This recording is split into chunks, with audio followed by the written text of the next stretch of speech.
Hi అందరికీ నమస్కారం. ఈరోజు నేను మీకు ఎక్స్ప్లెయిన్ చేయబోయే సినిమా పేరు 5 గోల్డ్ రింగ్స్. ఈ సినిమా అమెజాన్ ప్రైమ్ లో స్ట్రీమ్ అవుతుంది. కాకపోతే మన కంట్రీలో కాదు. ఇంకా డైరెక్ట్ గా కథలోకి వెళ్లే ముందు ఈ సినిమా గురించి ఒక ముక్కలో చెప్పాలంటే, ఫస్ట్ ఈ సినిమా స్టార్ట్ అయిన తర్వాత ఏముందో ఈ సినిమాలో అని అనిపిస్తుంది. కాకపోతే క్లైమాక్స్ మాత్రం చాలా బాగుంది. అందులోనూ అన్ఎక్స్పెక్టెడ్ ట్విస్ట్ తో ముగింపు అయితే చాలా బాగుంది. మీరు గానీ నిజంగా క్లైమాక్స్ ని ఎక్స్పెక్ట్ చేస్తే ముందుగానే దయచేసి కామెంట్ చేయండి. ఇంకా డైరెక్ట్ గా కథలోకి వెళ్తే, ఈ సినిమా ఓపెనింగ్ సముద్ర ఒడ్డున కూర్చున్న మన కథలో హీరోయిన్ చూపిస్తారు. అది కూడా చిన్నప్పుడు. అంతేకాకుండా హీరోయిన్ తో పాటు హీరోయిన్ వాళ్ళ అమ్మమ్మ కూడా ఉంటుంది. ఆవిడ ఏంటంటే సముద్రం దగ్గర ఎవరైనా ఏదైనా వస్తువులు పోగొట్టుకుంటే అవి వెతికి వాళ్ళకి తిరిగి ఇచ్చేస్తూ ఉంటుంది. అలా వెతుకుతూ ఉంటుంది అనమాట, ఎవరేమన్నా పోగొట్టుకున్నారని చెప్పేసి. అదే సమయంలో మన కథలో హీరోయిన్ కూడా వాళ్ళ అమ్మమ్మని డ్రాయింగ్ వేస్తూ ఉంటుంది, ఆవిడ సముద్రం దగ్గర నుంచి ఉన్నట్లు. అదే సమయంలో హీరోయిన్ వాళ్ళ అమ్మమ్మకి ఒక మెడల్ దొరుకుతుంది. దాని మీద ఫిన్ అని రాసి ఉంటుంది అనమాట.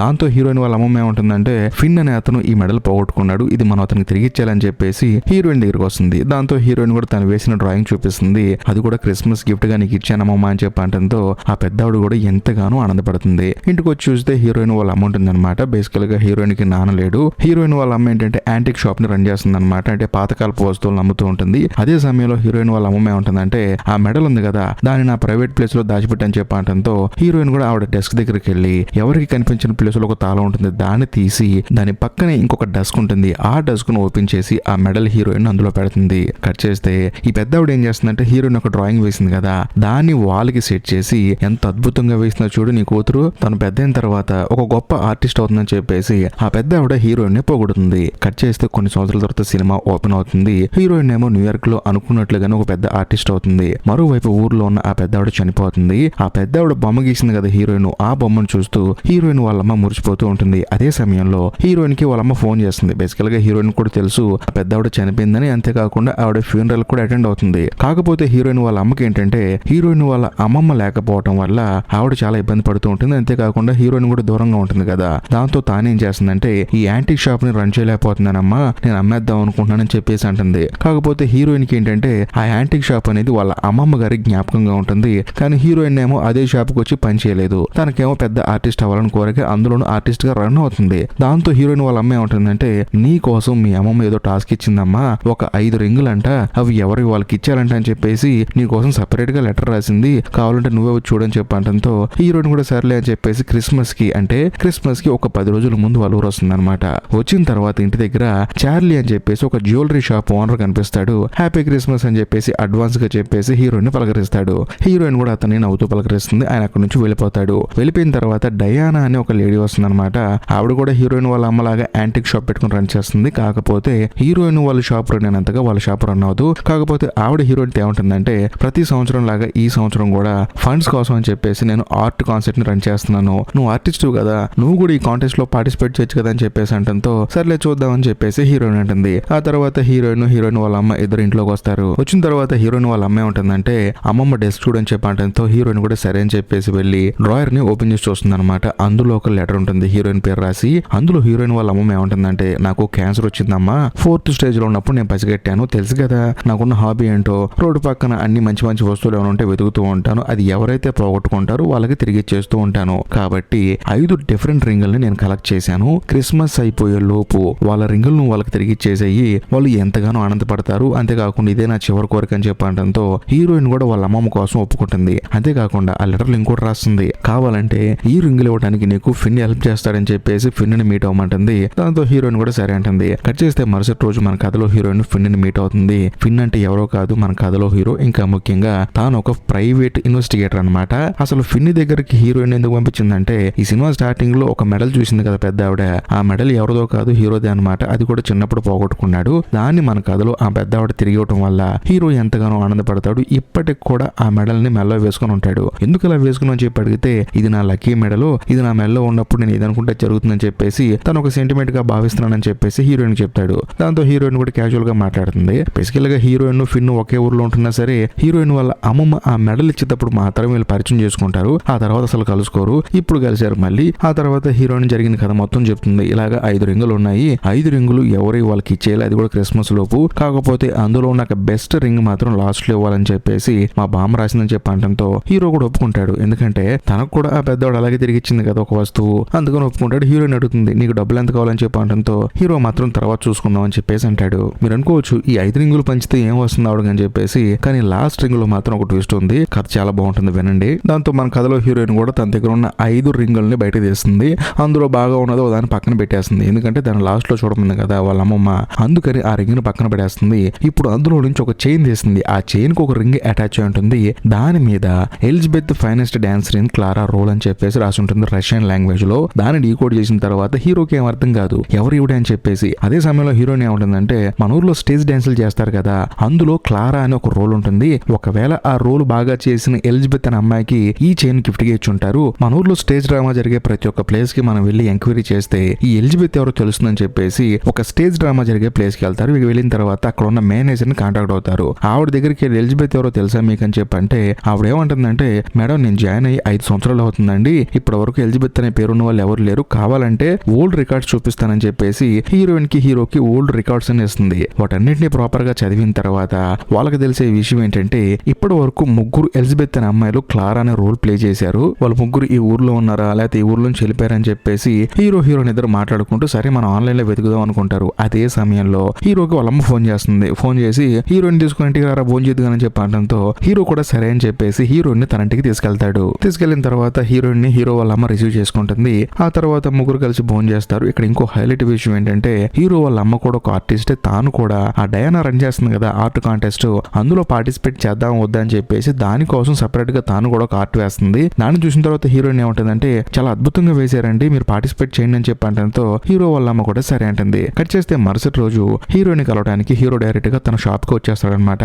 వచ్చిన తర్వాత ఈ 3 ఎలిజబెత్ ని మనం వెతుకుదాం అని చెప్పేసి ప్రాపర్ గా ప్లాన్ చెప్తాడు. అదేంటంటే, ఆల్రెడీ ఈ 3 ఎలిజబెత్ గురించి ఇంటర్వ్యూలో సెర్చ్ చేశాడు. కానీ ఒక ఆవిడ మాత్రం వేరే కంట్రీలో ఉంది. దాంతో ఆవిడని కాంటాక్ట్ అయ్యి మీరు ఏమైనా చైన్ బాగుంటున్నారని చెప్పి అడిగితే లేదండి అని చెప్పేసి అంటుంది. సో దాంతో ఇప్పుడు వీళ్ళు వెతకాల్సింది 2 ఎలిజబెత్ల్ని. ఇక్కడ ఒక హైలైట్ విషయం ఏంటంటే, వాళ్ళ కాంటాక్ట్ నెంబర్లు హీరో దగ్గర లేవు కానీ వాళ్ళ అడ్రస్లు మాత్రం హీరో దగ్గర ఉన్నాయి. దాంతో హీరో ఏం చేస్తారంటే, హీరోని తీసుకొని ఫస్ట్ ఒక ఎలిజబెత్ దగ్గరికి వెళ్తాడు. వెళ్ళి చూస్తే లేదండి నేనేం చైన్ బాగొట్టుకోలేదని చెప్పేసి అంటుంది. దాంతో హీరోయిన్ కలిసి మళ్ళీ ఇంకొక ఎలిజబెత్ ఇంటికి వెళ్తే అక్కడ ఆవిడ ఉండదు కానీ ఆవిడ కూతురు ఉంటుంది. ఆవిడ బయట బొమ్మ చేసుకుంటూ ఉంటుంది అనమాట. ఎక్కడికి వెళ్ళిందమ్మా మీ అమ్మ అని చెప్పి అడిగితే చర్చికి వెళ్ళిందని చెప్పడంతో హీరోయిన్ ఇద్దరు కలిసి చర్చికి వెళ్తారు. వెళ్ళి చూస్తే అక్కడ వీళ్ళు వెతుకుతున్న ఆ ఎలిజబెత్ ఉంటుంది. ఈ చైన్ చూపించిన తర్వాత ఆవిడ కళ్ళల్లో నీళ్ళు వస్తాయి అనమాట. ఎందుకంటే ఈవిడ పెళ్లి కాకముందు ఒక గొప్ప డాన్సర్ అనమాట.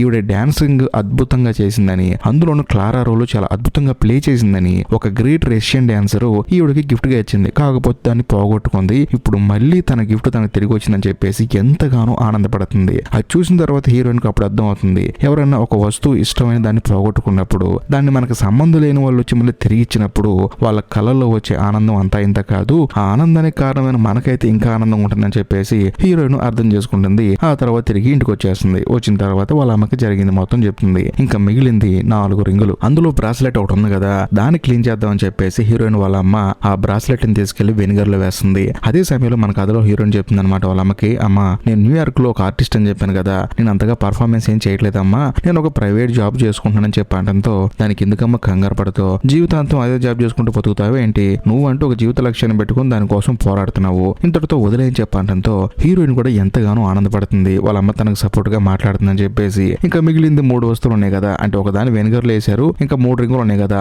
అందులో ఇంకొక రింగ్ తీస్తారు. అదొక కీ చైన్ అనమాట. దాన్ని ఓపెన్ చేస్తే లోపల ఒక కీ ఉంటుంది. దాని మీద చైర్మన్ FKSMM అని చెప్పేసి ఉంటుంది. అంతేకాకుండా ఆ కీ మీద కూడా బేలా కంపెనీ అని చెప్పేసి రాసి ఉంటుంది అనమాట. వెంటనే హీరోయిన్ ఏం చేస్తుందంటే హీరోకి ఫోన్ చేసి ప్రాపర్ గా ప్రతిదీ డీటెయిల్ గా చెప్తుంది. దాంతో హీరో కూడా సర్లే మనం రేపు వెళ్దాం అని చెప్పేసి అంటాడు. కాకపోతే అదే రోజు సాయంత్రం ఆ బేలా కంపెనీ గురించి ప్రాపర్ గా ఎంక్వైరీ చేస్తే FK అనే పేరు రాసున్నా కదా, దానికి మీనింగ్ ఫ్రాంక్ కెనడీ. ఆయన రీసెంట్ గా 1 year బ్యాక్ చనిపోయాడు. అంతేకాకుండా బేలా అనే కంపెనీ వచ్చేసి ఒక మ్యూజియం. ఆ మ్యూజియం కి బోర్డ్ ఆఫ్ డైరెక్టర్ లో ఇతను కూడా ఒకడు. కట్ చేస్తే మరుసటి రోజు హీరోయిన్ ఇద్దరు కలిసి ఆ మ్యూజియం కి వెళ్తారు. ఫ్రాంక్ కెనడీ వాళ్ళ కొడుకే ప్రస్తుతం ఆ మ్యూజియం రన్ చేస్తున్నాడు. లోపలికి వెళ్ళిన తర్వాత ఫ్రాంక్ కెనడీ కొడుకున్నాడని చెప్పడిగితే ఆయన లోపల మీటింగ్ ఉండడని చెప్పేసి అంటంతో ఇక్కడ మ్యూజియం లో ఏదన్నా కీ పెట్టి ఓపెన్ చేసే అంత ఓల్డ్ వస్తువులు ఏమైనా ఉన్నాయని చెప్పి అంటంతో ఉందండి ఒక డెస్క్ ఉందని చెప్పి అంటంతో హీరోయిన్ కూడా సరే అని చెప్పేసి తన దగ్గర ఉన్న కీ తీసుకెళ్లి అక్కడ ఉన్న డెస్క్ లో తాళాన్ని ఓపెన్ చేసి చూస్తే ఒక్క చోట మాత్రం ఈ తాళం పనిచేస్తుంది. డెస్క్ ఓపెన్ చూస్తే లోపల కొన్ని నవలు ఉంటుంది అనమాట. ఆ ఫ్రాంక్ కెనడీ అని అతను రాసిన నవల. ఆ విషయం ఎవరికి తెలియదు. అందులో ఫస్ట్ డ్రాఫ్ట్ మొత్తం పెట్టేసి తాళం వేసి పెట్టాడు. పాపం ఈ తాళాన్ని పోగొట్టుకున్నాడు. ఈ విషయాన్ని ఆ కెనడీ కొడుకు చెప్పిన తర్వాత అతను చాలా ఎమోషనల్ అయిపోతాడు. ఎందుకంటే వాళ్ళ నాన్నగారు ఎప్పటి నుంచో నవల రాయాలనుకుంటున్నాడు.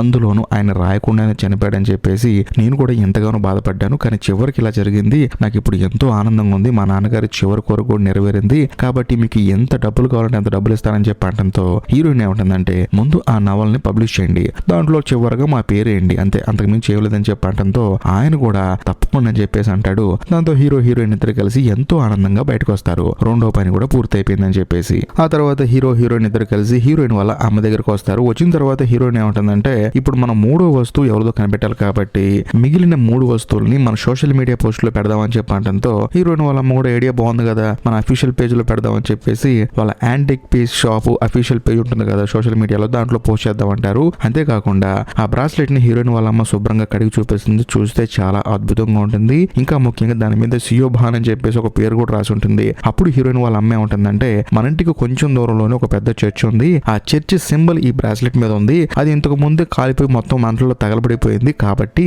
ఆ ఫైర్ యాక్సిడెంట్ జరిగినప్పుడు మొత్తానికి ఎవరో పోగొట్టుకొని ఉంటారని చెప్పి అనడంతో హీరో ఏమంటాడంటే మా అంకుల్ ఒక అతను ఉన్నాడు, అతను ఫైర్ డిపార్ట్మెంట్ లో పనిచేస్తాడు, ఆ చర్చి తగలబడిపోయినప్పుడు ఏం జరుగుతుందో మనకు కొంచెం ఇన్ఫర్మేషన్ దొరుకుతుంది, కాబట్టి అక్కడికి వెళ్దామని చెప్పేసి హీరో వాళ్ళ రిలేటివ్ దగ్గరికి హీరోయిన్ వాళ్ళ అమ్మ వెళ్తారు. అంటే ఫైర్ స్టేషన్ దగ్గరికి వెళ్తారు. వెళ్ళిన తర్వాత ఆయన వీళ్ళ ముగ్గురుతో ఏమంటాడంటే నేను కొత్తగా ఫైర్ డిపార్ట్మెంట్ లో జాయిన్ అయినప్పుడు ఈ సంఘటన జరిగింది, అందులోని చర్చి మొత్తం చెక్కతో కట్టడం వల్ల పూర్తిగా తగలబడిపోయింది, ఇంకా ముఖ్యంగా లోపల ఉన్న చాలా ఫైల్స్ కూడా తగలబడిపోయాయి, కాకపోతే ఆ చర్చి గురించి నాకు పెద్దగా తెలియదు కానీ అందులో చర్చి ఫాదర్ ఒక అతను ఉన్నాడు లోడోవిక్ అని చెప్పేసి అతని పేరు చెప్తాడు. దాంతో మన కథలో హీరోయిన్ ఇద్దరు కలిసి ఇంటర్నెట్ లో సెర్చ్ చేస్తాను ఆయన గురించి. ఆయన అడ్రస్ వీళ్ళకి దొరుకుతుంది. దాంతో వీళ్ళు ఆయన మీట్ అయిపోయి సియోబాన్ అంటే ఎవరని చెప్పడంతో ఆయన కూడా బాగా ఆలోచించి ఓ నాకు గుర్తొచ్చిందమ్మా, ఒక చిన్న పాపకి సియోబాన్ అని చెప్పి నేను పేరు పెట్టానమ్మా, వాళ్ళ అమ్మమ్మ పేరు నాకు తెలిసి ఇప్పుడు ఆ అమ్మాయి పెద్ద అయిపోయి పెళ్లి కూడా అయిపోతుందని చెప్పేసి ఆ అమ్మాయి అడ్రస్ ని ఆ చర్చి ఫాదర్ చెప్తాడు. దాంతో మన కథలో హీరోయిన్ ఇద్దరు కలిసి ఆ సియోబాన్ దగ్గరికి వెళ్తారు. వెళ్ళి చూస్తే ఆవిడ ఆ టైంలో ఇంట్లో ఉండదు అనమాట, ఇంట్లో పనివాడు మాత్రమే ఉంటాడు. కాకపోతే వీళ్ళు ఏమంటారంటే ఇలాగ మేము దూరం నుంచి వచ్చామని చెప్పేసి చెప్పండి, వచ్చిన తర్వాత మమ్మల్ని కాంటాక్ట్ చేయమని చెప్పండి అని చెప్పేసి వీళ్ళిద్దరు అక్కడ నుంచి బయటకు వచ్చేస్తారు. కట్ చేస్తే మరుసటి రోజు హీరోయిన్ ఇంట్లో ఉన్నప్పుడు వాళ్ళ అమ్మకు ఫోన్ వస్తుంది. ఫోన్ చేసింది ఎవరో కాదు, డయానా అనమాట. బేసికల్ గా హీరోయిన్ వాళ్ళ అమ్మ మిగిలిన రింగులన్నిటిని సోషల్ మీడియాలో పోస్ట్ చేసింది కదా, ఆ రింగు మీద ఉన్న బ్రూచ్ ఏదైతే ఉందో దాన్ని నేనే అమ్మాను, నా దగ్గర కస్టమర్ కొనడని చెప్పి అనడంతో హీరోయిన్ ఆ తర్వాత హీరో ఇద్దరు ఆతృతగా అక్కడికి వెళ్తారు. వెళ్ళిన తర్వాత ఆవిడ చెప్తుంది అనమాట ఎడ్జ్ అని ఒక అతను ఉన్నాడు, అతను కొనుక్కొని వెళ్ళాడు, కాకపోతే అతను ఫోన్ నెంబర్ నా దగ్గర లేదని చెప్పి అనడంతో హీరో ఏమంటాడంటే సరే మేము చూసుకుంటామండి అని చెప్పేసి మా అమ్మగారిని ఆర్ట్ కాంటెస్ట్ లో జాయిన్ చేస్తానండి, మీరు రన్ చేస్తున్న దాంట్లో అని చెప్పి అనడంతో ఆవిడ కూడా ఎంతగానో ఆనందపడుతుంది. ఆ తర్వాత హీరోయిన్ బయటకు వచ్చేసి మరి ఎడ్జ్ గురించి మనం ఎలా వెతికేదని చెప్పి అనడంతో లేదు ఆయన నాకు తెలుసు, ఆయన నా క్లయింట్, ఎందుకంటే చాలా కేసులు ఇన్వెస్టిగేట్ చేశాను, కాకపోతే ఆయన చనిపోయాడు, ఆయన అల్లుడు ఉన్నాడని చెప్పేసి అతని దగ్గరికి వెళ్తారు. వెళ్ళిన తర్వాత ఏదైతే ఈ రింగ్ ఉందో అది చూసిన తర్వాత వాళ్ళ అల్లుడు చాలా ఎమోషనల్ అయిపోతాడు. ఎందుకంటే ఈ ఎడ్జ్ అని అతని కూతుర్ని ఇతను లవ్ చేసి పెళ్లి చేసుకున్నాడు, కాకపోతే పెళ్లి చేసుకోవడానికి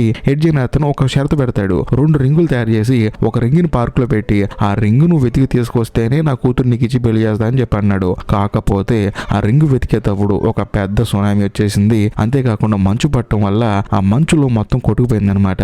కాకపోతే ఈ మనోడు ఏం చేశాడంటే ఎడ్జ్కి తెలియకుండా తన కూతురుని పెళ్లి చేసుకున్నాడు. కొంతకాలానికి ఆయన చనిపోయాడు. కానీ ఇప్పటికీ ఈ రింగు దొరికిందని చెప్పేసి ఆయన చాలా ఎమోషనల్ అయిపోతాడు. అంతేకాకుండా క్రిస్మస్ కి 2 రోజుల ముందు కరెక్ట్ గా ఈ రింగు పోయింది, అప్పుడే మేము పెళ్లి కూడా చేసుకున్నాము, కరెక్ట్ గా ఇప్పుడు 20 సంవత్సరాలు అయింది, మళ్ళీ ఈ రింగు దొరికింది, అది కూడా మా మామయ్య జ్ఞాపకంగా అని చెప్పేసి ఆయన చాలా ఎమోషనల్ అయిపోతాడు. ఆ తర్వాత హీరోయిన్ ఇద్దరు ఎంతో ఆనందంగా ఇంటికి వస్తారు. ఇంకా మిగిలింది 2 రింగులు అనమాట. ఒకటేమో సియోబాన్, ఇంకోటేమో లాస్ట్ అద్భుతంగా ఉన్న రింగ్ అనమాట. ఆ సియోబాన్ అనే ఆవిడ ఎక్కడో ఊరు వెళ్ళింది. ఆవిడ వచ్చిన తర్వాత ఖచ్చితంగా ఫోన్ చేస్తుంది. బట్ ఈ రింగ్ ఎవరిదని చెప్పేసి చెక్ చేస్తే ఆ రింగ్ మీద వాళ్ళ పేరు ఉండదు. ఏ రింగ్ అయినా సరే తయారు చేసిన తర్వాత దాని మీద ఆ తయారు చేసిన వ్యక్తి పేరైనా లేకపోతే అది కొన్న వాళ్ళ పేరైనా ఏదో ఒకటి ఉంటుంది, కానీ దీని మీద ఏం లేదని చెప్పేసి హీరో భూతత్వం పెట్టి చూస్తూ ఉంటాడు. కరెక్ట్ గా అదే సమయంలో హీరోయిన్ కి సియోబాన్ దగ్గర నుంచి ఫోన్ వస్తుంది అనమాట. దాంట్లో వెంటనే హీరోయిన్ ఇద్దరు కలిసి ఆవిడ దగ్గరికి వెళ్తారు. వెళ్ళిన తర్వాత ఆవిడ రింగ్ ఆవిడకి సబ్మిట్ చేస్తే ఆవిడ ఎంతో ఆనందపడుతుంది. ఎందుకంటే ఆ చర్చి కాలిపోయినప్పుడు అందులో కొంతమంది వాళ్ళ కుటుంబ సభ్యులు ఉంటారనమాట. వాళ్ళల్లో ఒక ఆవిడ ఈ రింగ్ ఈ అమ్మాయికి గిఫ్ట్ గా ఇచ్చింది.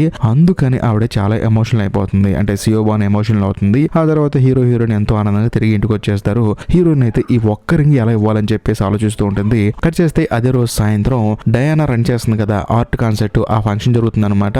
అక్కడికి అందరూ రీచ్ అవుతారు. అంతేకాకుండా హీరోయిన్ ఈ ట్రావెలింగ్ లో ఒకళ్ళ మీద ఒకళ్ళకి ఇష్టం పెరిగిపోతుంది. వాళ్ళిద్దరు ఆల్మోస్ట్ లవ్ లో ఉన్నారు. వాళ్ళిద్దరు కూడా తెలుసు. ఇక్కడ ఇంకో హైలైట్ విషయం ఏంటంటే హీరోయిన్ వాళ్ళ అమ్మతో హీరో వాళ్ళ రిలేటివ్ ఒక అతను కదా అతను లవ్ లో పడతాడు. వాళ్ళిద్దరు రిలేషన్ లో ఉంటారు. ఇదే సమయంలో ఆర్ట్ కాంటెస్ట్ లో విన్నర్ ని అనౌన్స్ చేస్తారు. ఎవరో కాదు, హీరో వాళ్ళ అమ్మ అనమాట. దాంతో హీరో ఎంతగానో ఆనందపడతాడు. ఎందుకంటే ఆ కాంటెస్ట్ లో పాల్గొమని చెప్పింది హీరోయిన్ హీరోయినే కదా, అందుకని తనకి థ్యాంక్స్ చెప్తాడు. ఇంకా ముఖ్యంగా హీరోయిన్ కూడా ఏమంటుందంటే, నా కోసం ఎంతో కష్టపడి తిరుగుతున్నావు కదా, ఎంతో ఇన్వెస్టిగేషన్ చేసావు కదా, మరి నీకు పేమెంట్ ఏంటో చెప్పని చెప్పంటంతో హీరో ఏమంటాడంటే ఆల్రెడీ పేమెంట్ అయిపోయిందని చెప్పంటాడు. హీరోయిన్ కి ఏం అర్థం కాదు. ఇప్పుడు మనోడు ఒక భయంకరమైన ట్విస్ట్ రివీల్ చేస్తాడు. అదేంటంటే హీరోయిన్ వాళ్ళ అమ్మమ్మ చనిపోయే 5 నెలల ముందుగానే హీరోని ఆ పెద్ద ఆవిడ మీట్ అయిన తర్వాత నా మనోరాలు ఇలాగ వస్తుంది, వచ్చిన తర్వాత ఆ రింగుల గురించి ప్రాపర్ గా ఆ అమ్మాయికి హెల్ప్ చేసి పెట్టని చెప్పేసి ఆవిడ ముందుగానే హీరోకి డబ్బులు ఇచ్చింది. కాకపోతే హీరో ఏంటంటే నాకు డబ్బులు వద్దండి అని చెప్పినా సరే పెద్ద ఆవిడ ఇచ్చింది, సర్లే ఆవిడ ఇచ్చింది కదా అని చెప్పేసి తీసుకున్నాడు. ఇంకా ముఖ్యంగా హీరోయిన్ కి ఈ విషయం మొత్తం తెలిసిన తర్వాత కోపం వస్తుంది. ఇన్ని రోజులు రింగుల గురించి అసలు ఏం తెలియనట్టు, నేను చెప్తేనే నువ్వు తెలుసుకున్నట్టు నా ముందు ఎందుకు యాక్టింగ్ చేసావని చెప్పేసి హీరో మీద కోపంతో తనని తిట్టి అక్కడి నుంచి ఇంటికి వచ్చేస్తుంది. కట్ చేస్తే మరుసటి రోజు హీరోయిన్ వాళ్ళ అమ్మతో మాట్లాడుతున్నప్పుడు ఆ రింగు మీద ఉన్న పైన డైమండ్స్ ఒకవేళ రిమూవ్ చేస్తే దాని మీద పేరు తెలియచ్చు కదా అని చెప్పేసి అంటంతో అవును కదా అని చెప్పేసి హీరోయిన్ వాళ్ళ అమ్మ అంటుంది. అప్పుడు హీరోయిన్ వాళ్ళ అమ్మ ఉంటుందంటే మరి హీరోకి చెప్పని చెప్పంటంతో లేదు దాని మీద కోపంతో తనని తిట్టి వచ్చేసానని చెప్పేసి అంటుంది. అంతేకాకుండా హీరోయిన్ వాళ్ళ అమ్మ ఉంటుందంటే ఇప్పుడు మన బామ్మ వెళ్ళి అతనికి డబ్బులు ఇచ్చింది, ఒకవేళ బామ్మే నా మనోరాలకి ఈ విషయం చెప్పొద్దు అని చెప్పేసి అంటంతో అతను కూడా నీతో చెప్పలేదేమో అని చెప్పి అంటంతో అవును కదా ఇది ఒక పాయింట్ ఉందని చెప్పేసి హీరోయిన్ అనుకుంటుంది. కరెక్ట్ గా అదే సమయంలో హీరో అక్కడికి వస్తాడు. మా బామ్మ నీకు డబ్బులు ఇచ్చినప్పుడు ఈ విషయం నాతో చెప్పొద్దని చెప్పిందని చెప్పి అంటంతో అవును చెప్పొద్దంది, అసలు ఆ డబ్బులు తీసుకోవడానికి మెయిన్ రీజన్ ఏంటంటే నా ప్రైవేట్ ఇన్వెస్టిగేషన్ బిజినెస్ ఒకనొక సందర్భంలో కొంచెం లాస్ లో ఉంది, అప్పుడు ఆవిడ డబ్బులు ఇచ్చింది నాకు నీ బిజినెస్ డెవలప్ చేసుకో అని, అందుకనే నేను డబ్బులు తీసుకున్నాను. ఇంకా ముఖ్యంగా నీకు నేను ఈ విషయం రాత్రి ఫంక్షన్ లో చెప్పడానికి కారణం ఏంటంటే నువ్వంటే నాకు చాలా ఇష్టం, నేను మోసం చేయడం ఇష్టం లేక అలా చెప్పానని చెప్పడంతో హీరోయిన్ ఫ్లాట్ అయిపోతుంది, అంటే లవ్ లో పడుతుంది. ఆ తర్వాత సర్లే ఇదంతా పక్కన పెట్టు, ముందు ఈ రింగ్ పైన ఉన్న ఆ చిన్న డైమండ్ ని రిమూవ్ చేస్తే అది ఎవరితో తెలుస్తుందని చెప్పేసి చార్లీ అనే జ్యువెలరీ షాప్ అవుతున్నారు కదా అతని షాప్కి వెళ్దామని చెప్పేసి వీళ్ళు మాట్లాడుకుంటూ ఉంటారు. కానీ హీరోయిన్ వాళ్ళ అమ్మాయి ఉంటుందంటే అతను శాంటా క్లాస్ వేషం వేసుకుని బయట తిరుగుతూ ఉంటాడు, కావాలంటే వేరే చోటుకి వెళ్ళని చెప్పంటంతో హీరో కూడా సర్లే నాకు వేరే జ్యువెలరీ షాప్ తెలుసు అని చెప్పేసి అక్కడ తీసుకెళ్తాడు. ఆయన ఈ రింగ్ ని ప్రాపర్ గా చెక్ చేసి పైన ఉన్న డైమండ్ ని రిమూవ్ చేసి చూస్తే దాని మీద చార్లీ అని చెప్పి రాసి ఉంటుంది. అంటే ఈ ఉంగరాన్ని తయారు చేసింది చార్లీ అనమాట. దాంతో హీరోయిన్ ఇద్దరు కలిసి హడావుడిగా చార్లీ దగ్గరికి పరిగెత్తుకుంటూ వెళ్తారు. వెళ్ళిన తర్వాత ఈ రింగ్ ఎవరి కోసం తయారు చేసామని చెప్పంటంతో ఆయన నవ్వుకుంటూ నీ కోసమని చెప్పంటాడు. అప్పుడు ఆయన ఇంకొక విషయం రివీల్ చేస్తాడు. బేసికల్ గా ఈ ఉంగరం నీ కోసం మీ అమ్మ చేపించిందమ్మా అని చెప్పేసి అంటాడు. సో దీన్ని బట్టి మనకు అర్థమయ్యేది ఏంటంటే ఆ ముసలాడికి దొరికింది 4 ఉంగరాలే, ఈ 5వ ఉంగరం కావాలని చెప్పేసి తన మనవరాల కోసం డిజైన్ చేసింది. ఆ తర్వాత మళ్ళీ మన కథలో హీరోయిన్ ఇద్దరు కలిసి ఇంటికి వెళ్తారు. ఇంకా ముఖ్యంగా వాళ్ళిద్దరు కలిసిపోతారు, పెళ్లి కూడా చేసుకుందాం అనుకుంటారు. అంతేకాకుండా హీరోయిన్ వాళ్ళ అమ్మ ఆ తర్వాత హీరో వాళ్ళ రిలేటివ్ ఒక అతను కదా అతను కూడా వీళ్ళతో కలిసిపోతాడు. ఇక్కడ ఒక హైలైట్ ట్విస్ట్ ఏంటంటే ఈ ముసలావిడ ఎప్పుడైతే క్యాన్సర్ వచ్చి చనిపోతా అని డిసైడ్ అవుతుందో అప్పుడే కావాలని చెప్పేసి హీరోని మీట్ అవుతుంది. మీట్ అయిన తర్వాత ఈ 4 ఉంగరాల గురించి చెప్తుంది. ఆ తర్వాత 5వ ఉంగరం చేపించి హీరోయిన్ కోసం రెడీ చేసి పెడుతుంది. ఎందుకంటే ఈ 4 ఉంగరాలు ఇచ్చే ప్రాసెస్ లో వీళ్ళిద్దరూ ఒకళ్ళ మీద ఒకళ్ళ ఇష్టాన్ని పెంచుకుంటారు, ఆ తర్వాత పెళ్లి చేసుకుంటారు. అప్పుడు ఖచ్చితంగా హీరోయిన్కి తోడటానికి ఒక ఉంగరం కావాలి కదా, ఆ ఉంగరం ఇదే. ఇంకా ముఖ్యంగా హీరోయిన్ ఒక పెద్ద ఆర్టిస్ట్ అవ్వాలని చెప్పేసి న్యూయార్క్ వెళ్ళిపోయింది కదా, ఇప్పుడు ఆ ముసలావిడ చచ్చిపోతే హీరోయిన్ వాళ్ళ అమ్మ ఒంటరి అయిపోతుంది కదా, అందుకని తాను కావాలని చెప్పి ఊర్లో ఉన్న మన కథలో హీరోయిన్ సెలెక్ట్ చేసి హీరోయిన్ తో కలిసి ట్రావెల్ అయ్యేలాగా ఆ 4 ఉంగరాలని ఇన్వెస్టిగేట్ చేసి వాళ్ళకి ఇవ్వమని చెప్పేసి ఒక పక్కా ప్లాన్ వేసింది. ఒక్క మొక్కలో చెప్పాలంటే తాను చనిపోయిన తర్వాత తన మనవరాలు తన కూతురు వేరువేరైపోతారు, అందుకని తన ఊర్లోనే ఒకటి చూస్తే వాడే పెళ్లి చేసుకుని ఆ ఊర్లో ఉంచుతాడు. అప్పుడు తన కూతురు తన మనవరాలు కలిసి ఉంటారు. ఇంకా ముఖ్యంగా తన మనవరాలకి ఒక మంచి వ్యక్తిని చూసి వాళ్ళ భవిష్యత్తులో పెళ్లి చేసుకుంటారని చెప్పేసి టాస్క్ ఇచ్చేసి చచ్చిపోయింది ముసలావిడ. అది ఆవిడ మాస్టర్ ప్లాన్, ఆవిడ అనుకున్నట్లే జరిగింది. ఇంతటితో సినిమా కూడా అయిపోతుంది. ఈ వీడియో కనుక మీకు నచ్చితే ఖచ్చితంగా లైక్ చేయండి, షేర్ చేయండి, కామెంట్ చేయండి. మీరు క్లైమాక్స్ కనుక ముందుగానే ఊహించుంటే మాత్రం కామెంట్ చేయండి, లేదనుకుంటే మాత్రం లేదని చేసేయండి. ఏదేమైనా క్లైమాక్స్ నచ్చితే మాత్రం క్లైమాక్స్ గురించి కొంచెం కామెంట్ రాయండి. ఇంకా లాస్ట్ అండ్ ఫైనల్ గా నేను మీకు చెప్పొచ్చేది ఏంటంటే ఇప్పటికీ మీరు మన ఛానల్ సబ్స్క్రైబ్ చేసుకోకపోతే దయచేసి సబ్స్క్రైబ్ చేసి బెల్ ఐకాన్ ప్రెస్ చేయండి. బాయ్.